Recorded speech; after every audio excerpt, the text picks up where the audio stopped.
এই সরকার দলীয় সংসদ সদস্য এবং বিরোধী দলীয় সংসদ সদস্যরা যখন হামলার শিকার হন, তার প্রেক্ষিতে যে মামলা হয়েছে সেই মামলাগুলোর কোনো আসামিকে গ্রেপ্তার না করে বরং তার প্রেক্ষিতে যে মিথ্যা ভুয়া মামলা দেওয়া হয়েছে সেই মামলায় ওই বিরোধী দলের নেতাকর্মীদেরকে গ্রেপ্তার করা হয়েছে। শাহবাগ স্কোয়ারে বক্তৃতা দিয়া পার্লামেন্টে বক্তৃতা দেওয়া এক কথা না। প্রথম কথা হচ্ছে নির্ধারিত মানে স্পিকার, আমরা বর্তমান সময়ে আইন শৃঙ্খলা পরিস্থিতিতে উদ্বিগ্নতার সাথে লক্ষ্য করছি যে দিনে দুপুরে অস্ত্র ব্যবহার করে ছিনতাই হচ্ছে। আমরা লক্ষ্য করছি মানুষের ইচ্ছার ভিত্তিতে নির্বাচিত সংসদ সদস্যদের উপরে হামলা হচ্ছে, এমনকি সরকার দলের আইনুল হক সাহেব, এস এম জাহাঙ্গীর সাহেব, এমনকি স্বরাষ্ট্রমন্ত্রী মহোদয় যখন বিভিন্ন জায়গায় যাচ্ছেন সেখানে পর্যন্ত তাকে কেন্দ্র করে ভুয়া ভুয়া স্লোগান দেওয়াটাও তো আমরা লক্ষ্য করেছি। এই পরিস্থিতিটা তো শুধুমাত্র সরকার দলীয় সংসদ সদস্যদের সাথে না। এই সরকার দলীয় সংসদ সদস্য এবং বিরোধী দলীয় সংসদ সদস্যরা যখন হামলার শিকার হন, তার প্রেক্ষিতে যে মামলা হয়েছে সেই মামলাগুলোর কোনো আসামিকে গ্রেপ্তার না করে বরং তার প্রেক্ষিতে যে মিথ্যা ভুয়া মামলা দেওয়া হয়েছে সেই মামলায় ওই বিরোধী দলের নেতাকর্মীদেরকে গ্রেপ্তার করা হয়েছে। এই প্রসঙ্গে আমি মাননীয় স্বরাষ্ট্রমন্ত্রী পদক্ষেপ জানতে চাই। মাননীয় স্পিকার, ধন্যবাদ। মাননীয় স্বরাষ্ট্রমন্ত্রী। মাননীয় স্পিকার, পয়লা 1 মিনিট একটু আমি অমনোযোগী ছিলাম। কোন প্রসঙ্গে শেষ এগুলো শুনেছি, কোন ঘটনায় বলেছেন যদি একটু বলতেন। আবার করেন প্রশ্ন, যেটুকু উনি বুঝতে পারেন ওইটুকু, শুধু ফার্স্ট পার্ট। জি মাননীয় স্পিকার, ধন্যবাদ। আমি প্রথমে বলেছিলাম যে দিনে দুপুরে প্রকাশ্যে অস্ত্র ব্যবহার করে সাধারণ মানুষের, নাগরিকের কাছ থেকে ছিনতাই হচ্ছে, রাহাজানি হচ্ছে, সেই ব্যাপারে বর্তমান স্বরাষ্ট্রমন্ত্রী কি ভূমিকা নিচ্ছেন এবং পরবর্তীতে সরকার দলীয় এমপি সহ বিরোধী দলীয় এমপিদেরকে যে হামলা শিকার হয়েছে সেই হামলায় যে মামলা হয়েছে সেই মামলার আসামিদেরকে গ্রেপ্তার না করে বরং উল্টো যে মিথ্যা মামলা হয়েছে তার প্রেক্ষিতে সেই আসামিদেরকে গ্রেপ্তার করে যে আইনের শাসনের টোটাল কবরচনা করা হচ্ছে, এই ব্যাপারে বর্তমান স্বরাষ্ট্রমন্ত্রী পদক্ষেপ জানতে যাচ্ছে। স্বরাষ্ট্রমন্ত্রী। শাহবাগ স্কোয়ারে বক্তৃতা দিয়া পার্লামেন্টে বক্তৃতা দেওয়া এক কথা না। প্রথম কথা হচ্ছে নির্ধারিত আমি কাউকে উদ্দেশ্য করে বলি নাই।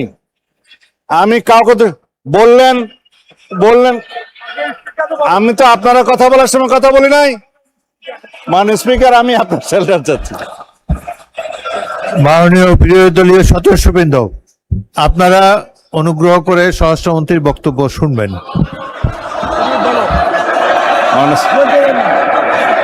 Yes, I withdraw. ঠিক আছে।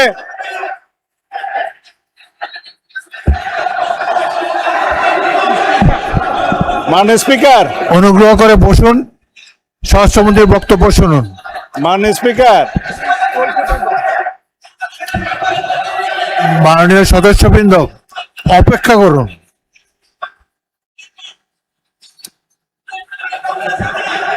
মাননীয়, 1 মিনিট বসুন। মাননীয় সদস্যবৃন্দ বসুন।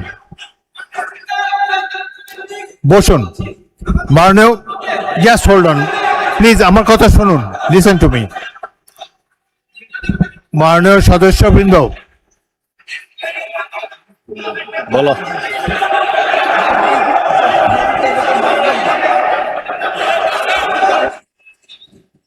হয়েছে তো, অনেকক্ষণ বলেছেন। এখন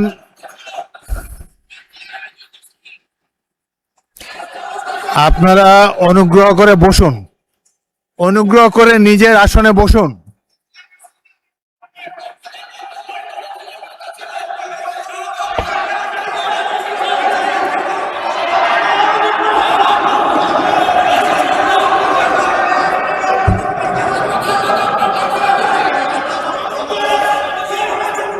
মাননীয় সংসদ সদস্যবৃন্দ, আপনারা অনুগ্রহ করে বসুন।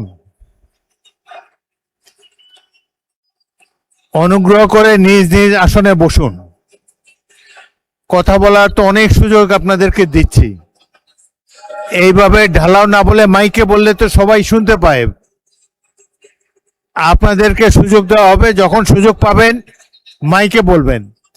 আরেকটি কথা আমি বলতে চাই, যেখানে আপনাদের বিরোধী দলের চিফ হুইপ দাঁড়িয়েছে, সামনের সারির সদস্যবৃন্দ দাঁড়িয়েছে, তখন অনুগ্রহ করে পিছনের সারি থেকে বক্তব্য দেবেন না। আপনাদের নেতারা কি বলে সেটা শোনার চেষ্টা করবেন। একটু ধৈর্য ধরে অপেক্ষা করুন, প্রচুর সুযোগ আছে আপনাদের জন্যে। এই সংসদে বক্তব্য দেওয়ার প্রচুর সুযোগ আছে, আপনারা নিশ্চয়ই লক্ষ্য করেছেন। এটা তো আওয়ামী লীগের আমল না, এখানে আপনারা ইচ্ছা মতো সরকারকে ক্রিটিসাইজ করতে পারছেন। আরেকটি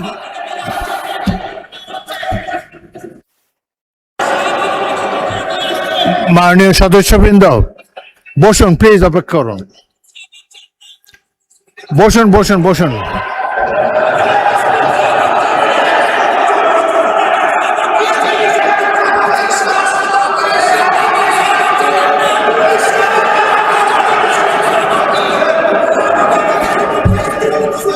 অনুগ্রহ করে নিজের নিজের আসনে বসুন।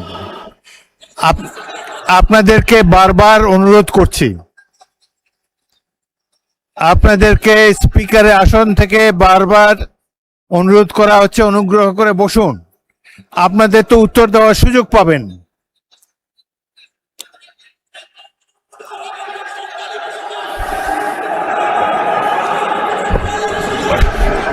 শোনেন,